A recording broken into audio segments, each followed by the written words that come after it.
But anyway, if somebody wants to roll it, here's the last ever Mutual Newscast from Crystal City.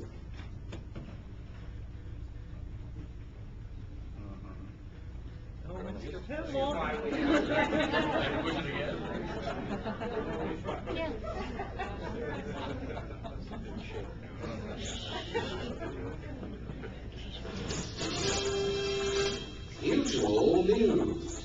Day 2 of the pilot strike against Northwest Airlines. Company spokeswoman Marta Loughlin says as the strike goes on, passengers will suffer. As we fill up those seats that other airlines are offering us and don't have opportunities to put people on airplanes anywhere in the system, that's where we're going to run into a problem with people not getting to where they need to go. Many Northwest pilots have been flown back to their home bases courtesy of the airline. Talks are said to be making progress in the union dispute with U.S. West Telephone. The company and the union are working on issues such as overtime and also pay for performance. So they're focusing on those issues as well as some others. Spokesman Craig Biggie says customers are still having problems with some company services. Country singer Johnny Rodriguez was big in the 70s and early 80s, but now he's in a Texas jail, charged with murdering who he thought was a burglar. The man turned out to be an acquaintance. I'm Sean Hall. I'm 48 years old, and I still run a protection all day long. AAA is trying to do something about road rage. It's produced a video that examines why we get miffed at fellow drivers and suggests ways to fight the urge to express ourselves at 65 miles an hour.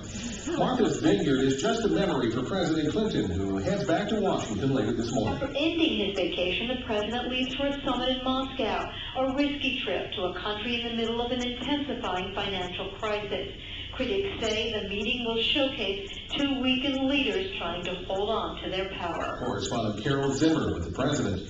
Home run leader Mark McGwire may have shot himself in the foot while chasing Roger Maris's record. He struck out against the Braves yesterday and then was thrown out of the game after giving the umpire a piece of his mind. McGwire had to be restrained as he left the field.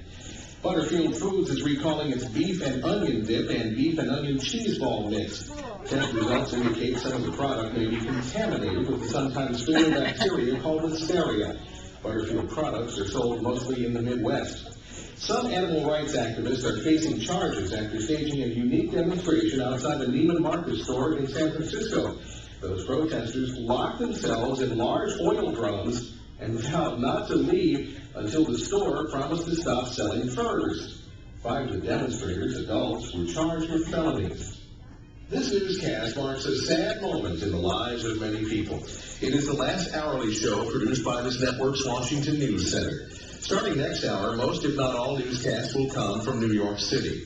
As a listener, you won't notice any difference. But for those of us who spend a lot of time here, sometimes entire careers, it is truly the loss of a loved one.